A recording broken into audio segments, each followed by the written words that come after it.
My name's Kevin Hicks. Welcome to the History Squad. Now this video is all about the execution site in London known as Tyburn. Now this execution site was in use for 600 years and the latter part of it became known as the Triple Tree, the Triple Hanging Tree. Do you know it's said that anything up to 50,000 people were hanged on this site alone? But let's not hang around. So Tyburn, this execution site, gets its name from a stream or a small river, the Tyburn. Nowadays it runs underneath London, through some of the most prestigious parts of London.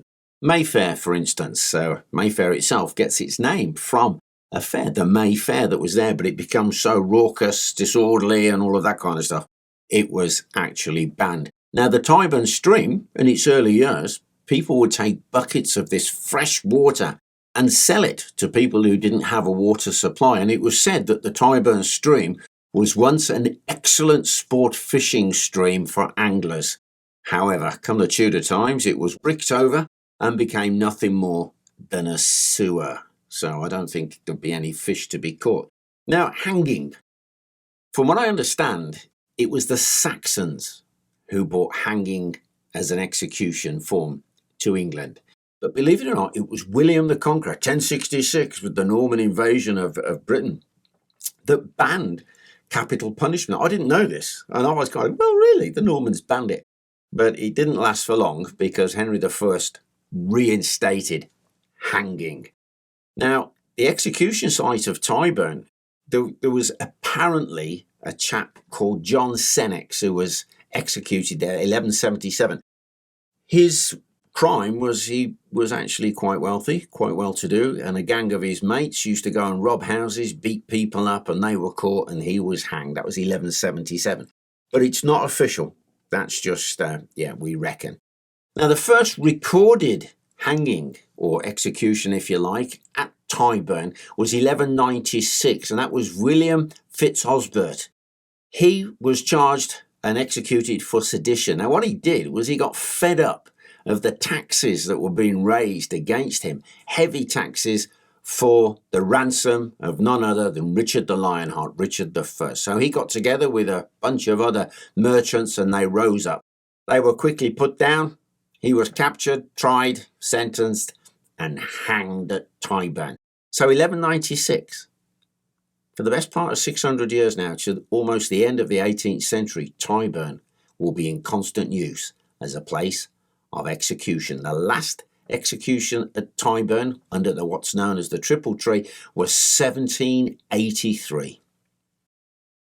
Although there were some notorious upper-class criminals executed at Tyburn, the majority of people who were put to death there were commoners. But it wasn't the only execution site in London.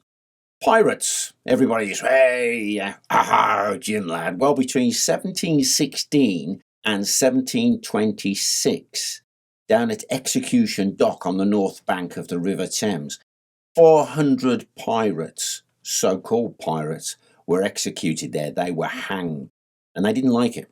Not just because they were hanged. The fact was they were hanged at low tide, and the high tide was to wash over their body 2 or 3 times.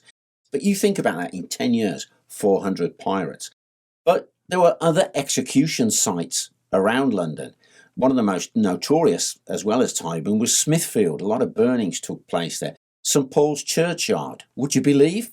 St Paul's Churchyard, Lincoln Inn Fields. Now, around the country, outside of London, there were at least 70 other execution sites. So if 50,000 people were executed in the 600 years at Tyburn, imagine how many people were executed countrywide. It's absolutely mind-blowing. Now, originally at Tyburn, it would have just been trees. Some people say it was elm trees, but this may have been referring to Smithfield, where it was said you were hanged at the elms. We'll never know the truth, but we do know that under Henry III, the Sheriff of Middlesex was ordered to raise 2 good gibbets to replace the ones that were rotting there. So that establishes Tyburn as a place of execution quite early on in English history. Now, just to let you know, hanging. apparently began in Persia in the ancient times, brought to England by the Germanic tribes, the Saxons. But there are different ways of hanging somebody. Let me demonstrate. I'm not going to demonstrate on a real person because people don't like that. So here it is. I've got a bit of rope here. I've done the hangman's knot. I was taught how to do that in my military career.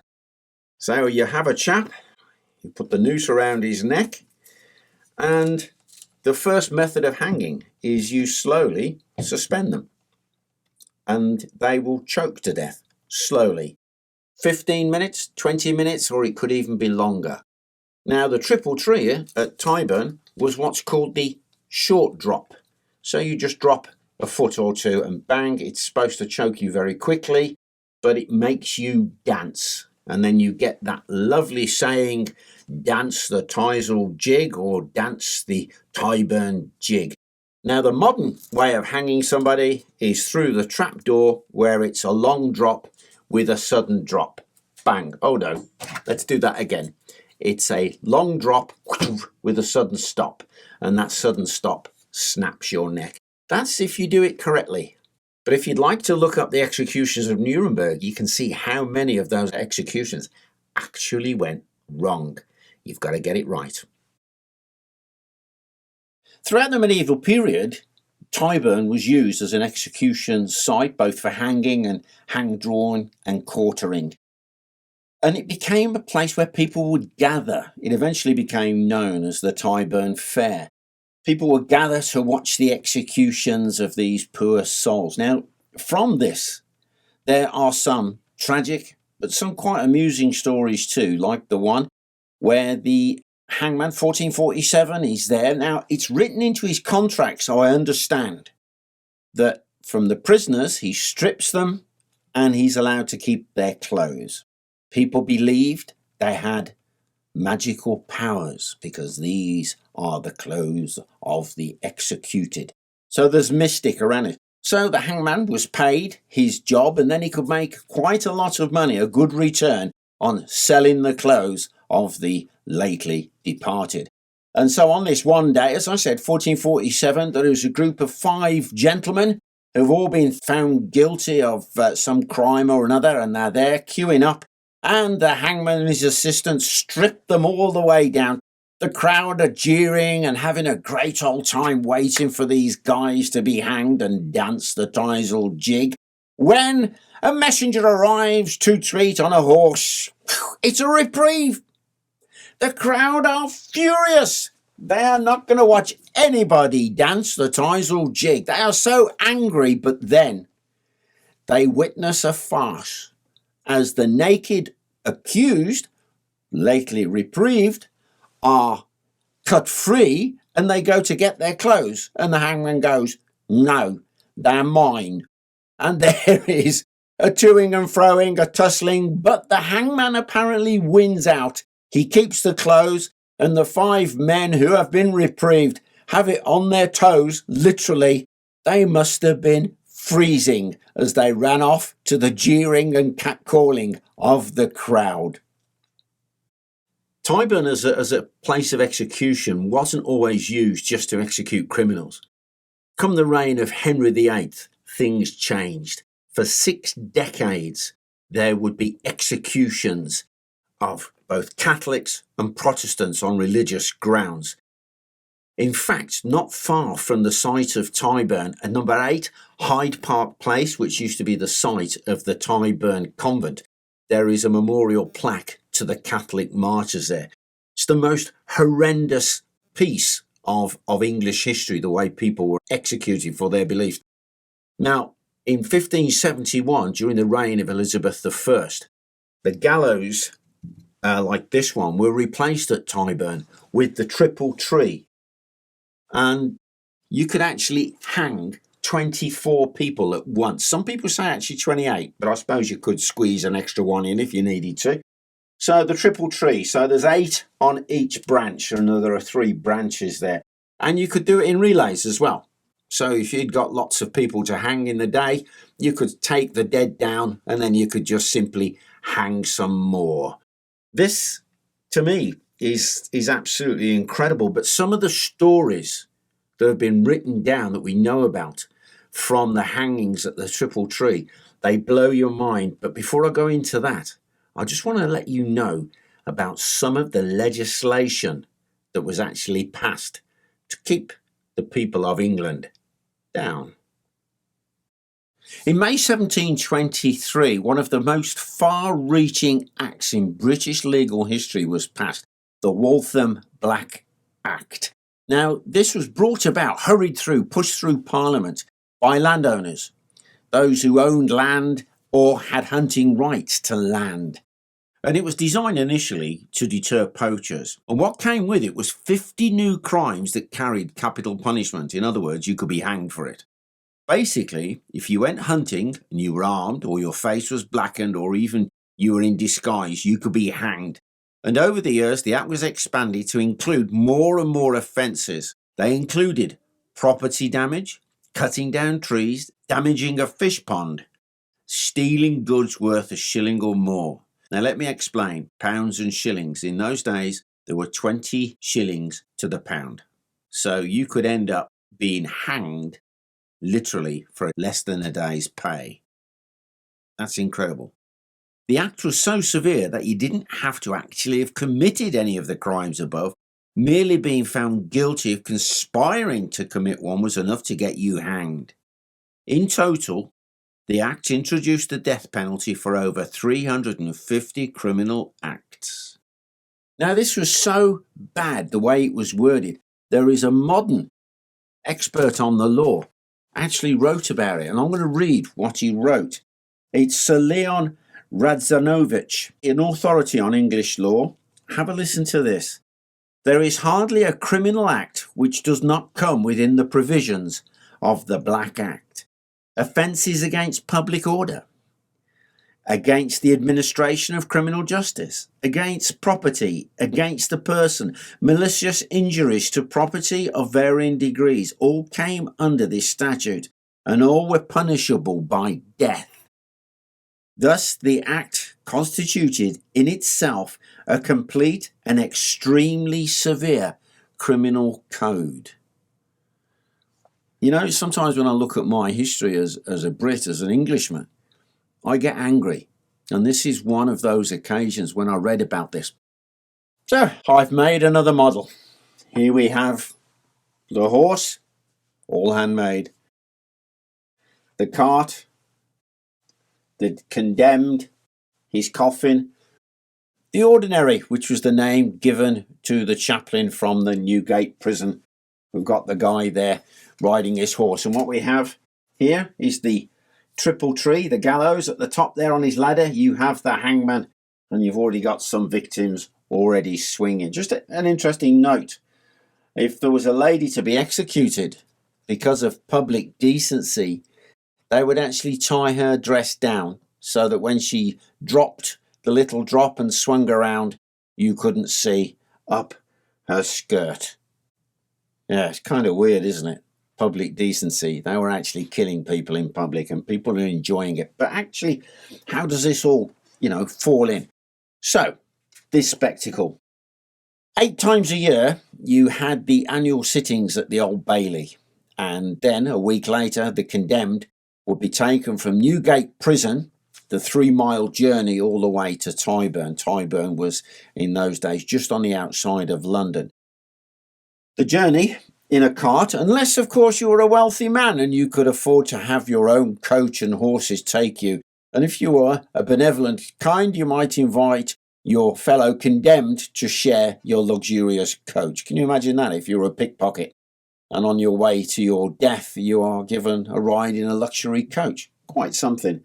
But if not, you would be in the open cart, sometimes draped in black, and you would have the priest or the preacher would be telling you to repent and so on and so forth. Now, that 3-mile journey through crowds who, if you were unpopular, would pelt you, the same as wild, or if you were loved, they would bring you along with japes and jokes. You would stop at various alehouses where you could have a flowing bowl of a very strong brew, which is good because by the time you get to the hanging tree, you might be a little bit drunk, so that would help you on your way.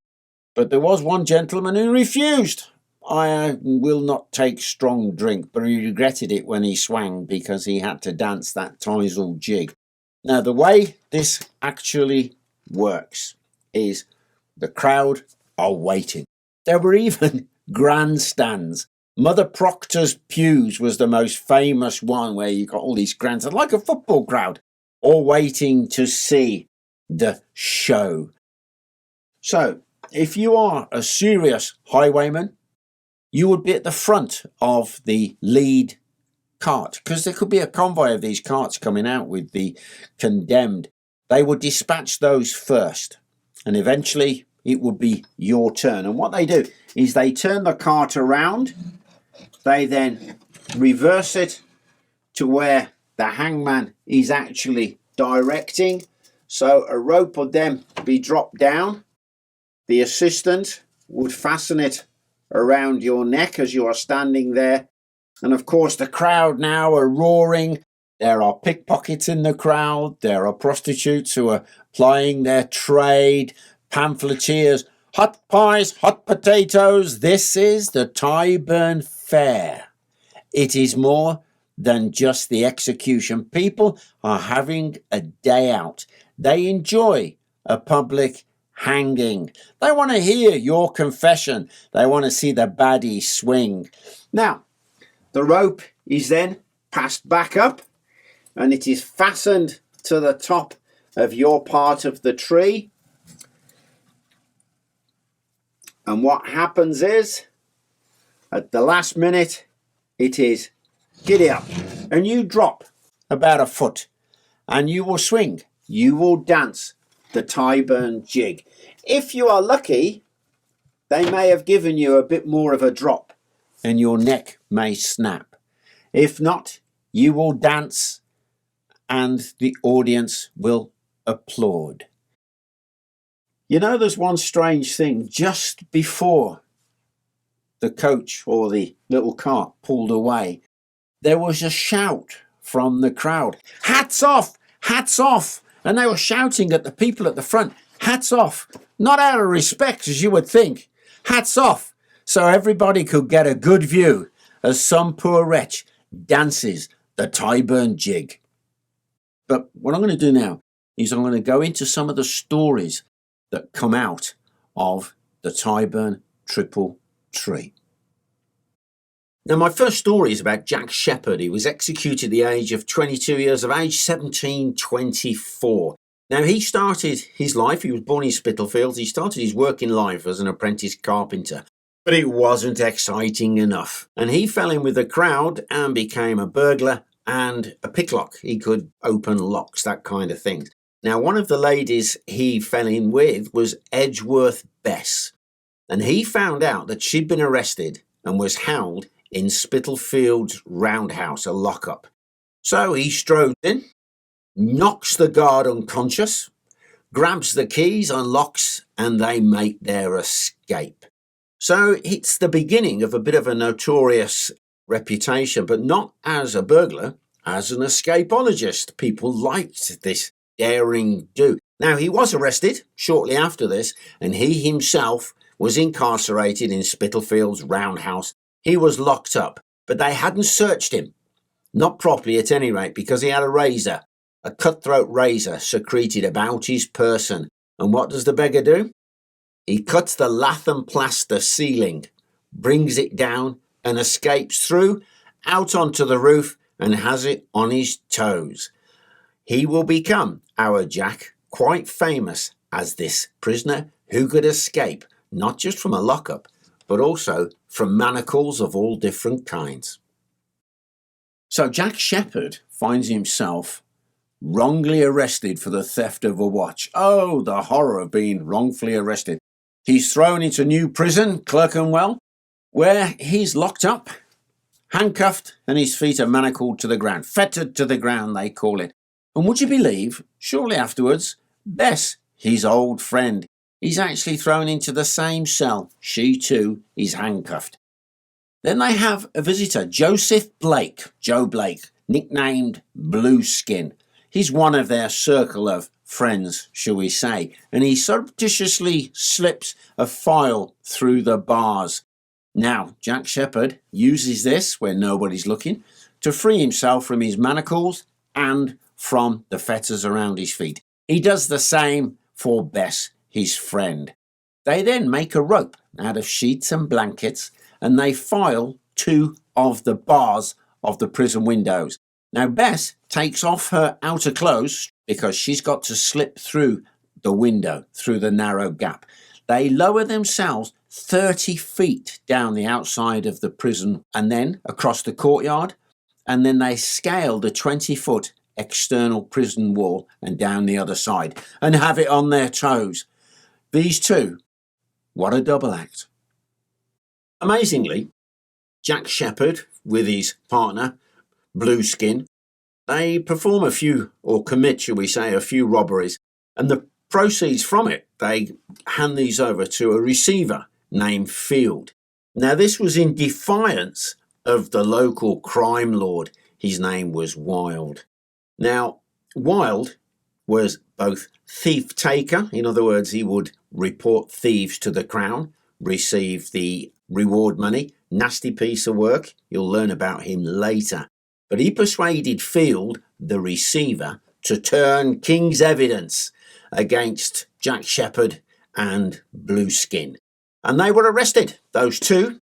They were put on trial at the Old Bailey, found guilty of thievery and robbery and sentenced to death and placed in the notorious jail, Newgate Prison, where they were visited by a certain Bess and her friend Poll Maggot. I think that's Polly. And they were swinging things around, shall we say, and they distracted the guards and managed to slip Jack Shepherd a file.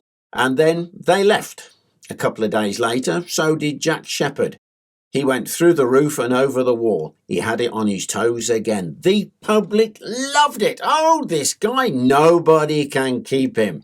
He was actually becoming an embarrassment to the authorities, but a hero to the common populace.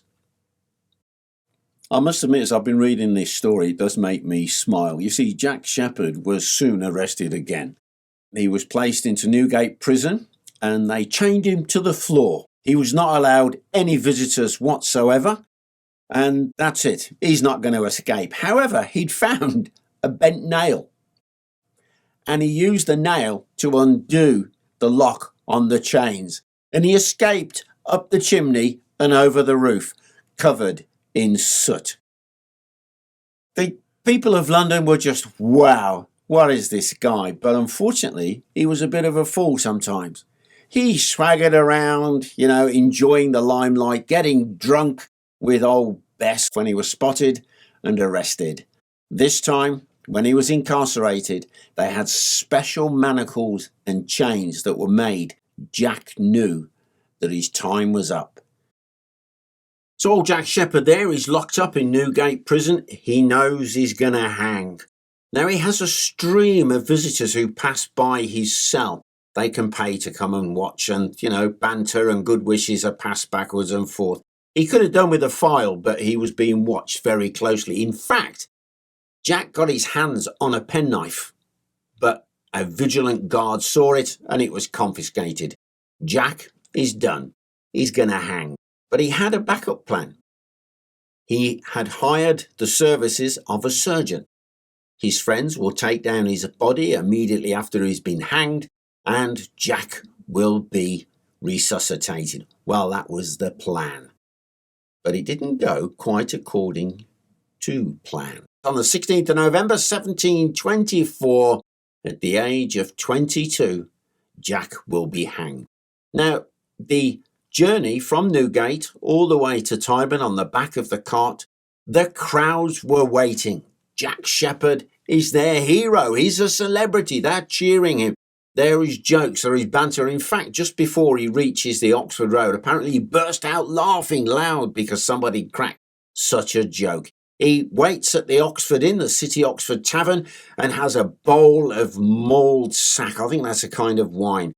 He is enjoying the adoration, I suppose you would call it. And when he gets to the hanging tree, the triple tree, there is an enormous crowd waiting for him, cheering Jack. He is their hero. The noose is placed. The drop is done. Now the plan. A soldier runs forward, claims the body of Jack Sheppard. What the people don't realise is he is supposed to take Jack to the surgeon to be revived. But the crowd think that the body is being taken for the surgeons to dissect. They attack the soldier. The soldier then, with his friends, fights back. In amongst all of this, you have the body of Jack Sheppard, which is desperately in need of revival. Instead, what happens? It gets battered around. It ends up in the Barley Mound Tavern, which is near Covent Garden. But now there is a riot. The people have gone berserk, fighting each other. Brickbats are used to smash up property. Looting, attacks go all around. The people now have actually forgotten what was the cause of the riot. It's out of control. Some people think that Jack's body is already gone. It's away to the surgeons. But in fact, it wasn't. It was left there and then later buried at St. Martin in the Fields churchyard. Jack Sheppard, one of those stories, one of the many men who were hanged at Tyburn. Triple Tree.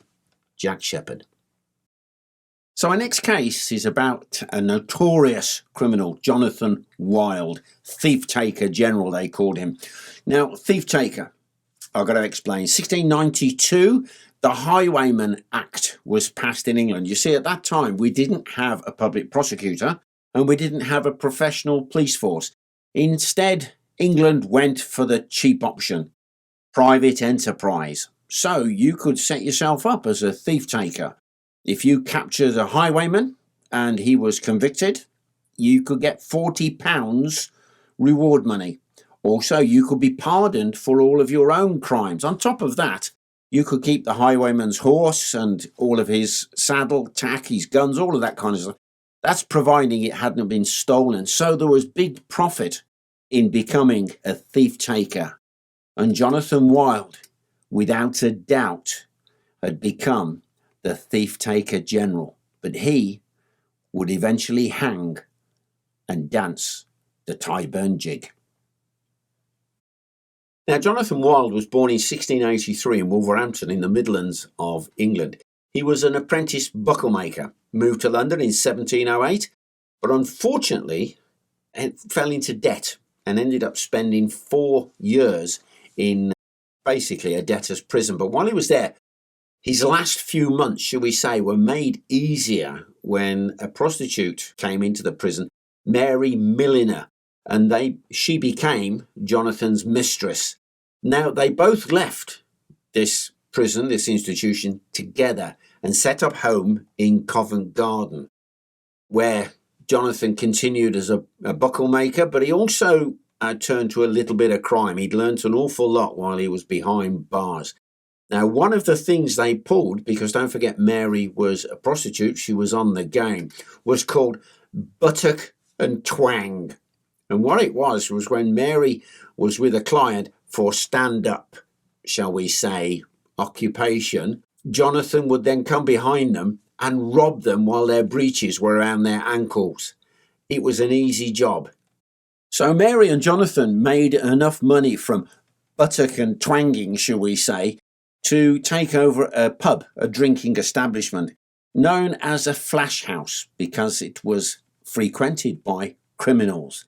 And Jonathan quickly sets up business as a fence. So criminals would come in the back door, they would sell the proceeds of their burglaries and robberies to Jonathan, who then would advertise that he had found the said property, and people would come to the front door who had recently been robbed, and they would purchase their own property back. But then Jonathan takes it a step further. He starts to get rid of people who are bothering him because he's becoming an organised crime leader. He carves London up into areas, and literally anybody who upsets him, goes against him, he turns King's evidence against them. He then, if they're hanged, he gets the £40 reward. There were an awful lot of people went to the gallows because of Jonathan Wild. However, he had enemies. Now, in 1717, Sir William Thompson became Solicitor General. He knew all about Jonathan Wild. He knew exactly what he was doing. And he had an act passed that you couldn't profit from stolen goods, couldn't sell them back to their owners. But Jonathan Wild was getting round this all of the time, and evidence was actually building up against Jonathan. However, he applied to become a freeman of the City of London. He stated what good he was doing. He had brought 60 felons to the gallows at Tyburn Tree, he boasted. He had returned so much stolen property to their owners, and wealthy people, landowners in and around London, agreed. Yes, he'd got a lot of these nasties off the streets, and indeed, he'd returned our property once we'd been burgled at quite a reasonable price. But he'd overstepped the mark. And when he started to brag and the truth starts to come out, the people of London are learning that Jonathan Wild was indeed a master criminal. He will hang. He's arrested. He's found guilty and sentenced to death at the Old Bailey. He will be hanged on the 24th of May, 1725. But just the night before, he tried to commit suicide. He took an overdose of laudanum, but he was saved. Drugs were given to revive him, and on the long journey from Newgate to Tyburn, he will be a little bit groggy. There are 2 highwaymen with him and a counterfeiter, I believe, a coiner they called it. People really did hate him now. Do you know, the crowd was so angry, so fired up, they threw excrement at him. The dead, rotting corpses of cats and dogs were hurled at Jonathan. A stone, a sharp stone, hit him in the face. He was pouring with blood. He must have been terrified, but at the same time, he was a little bit groggy. And when they arrive at Tyburn, there's a massive crowd full of hate and spite waiting to watch him dance that Teisel jig. But first the highwaymen were dispatched, and then the coiner, who gave a long speech, and the people are getting bored. They want this to, hurry up, get him hanged, so they hanged the coiner. Next, it was Jonathan Wild's turn to swing. But no speech, no admission of guilt.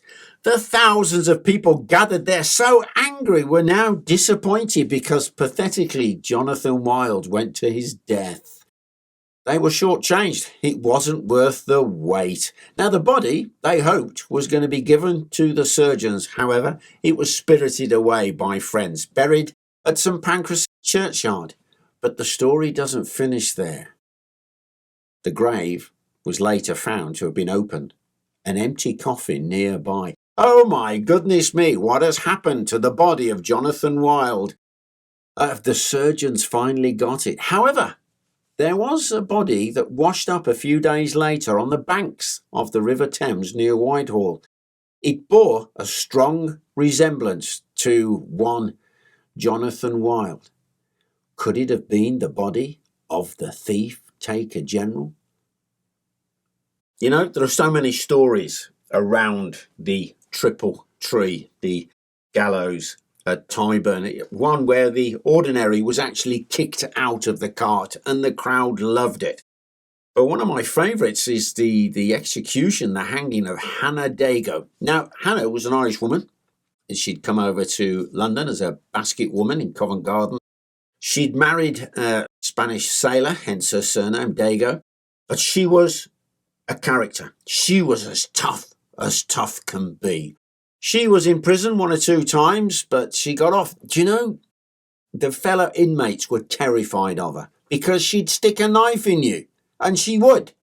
But she was eventually apprehended for theft, crime against property here, and sentenced to death.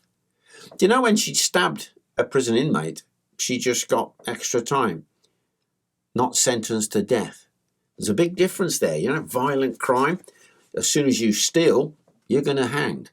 So the great day arrives. she's going to swing. She totally ignored the priest, turned her back on him. But when she gets to the gallows and the actual hangman, Thomas Turles was his name, as he goes towards her with the noose, she attacks him.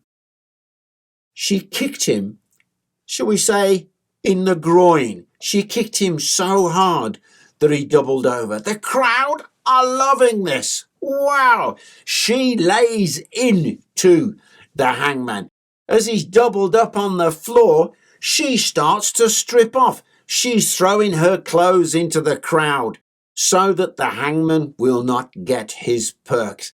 There she is, apparently naked. This great big Irish woman laying into the hangman, who is fighting back. He manages to get the noose over her neck, tighten the knot. She won't give up. She hits him again. Down he goes. And then she tries to flee. Or did she just throw herself off the cart? Either way, the rope broke her fall. In fact, it broke her neck. She died pretty much instantly. Just one of the stories of the Triple Tree. But the story I'm going to give you now is a real tragic story. This is the story of Joseph Harris, a 15-year-old boy who's been found guilty of the theft of 2 half sovereigns and some silver. He's been sentenced to death. Now, I'm going to remove my hat. 15 years of age. When it comes to the day of his execution, he can't climb into the cart. He's distraught. He is so weak. He is crying. His grey-haired old father is given permission to ride with his son in the cart to his son's execution. The young lad, with his head in the lap of his father, simply weeps for the 3-mile journey to his execution. All the way along, people are watching, but they don't cheer, they don't jeer, they don't throw things at the young lad. Instead, they stand there in silence.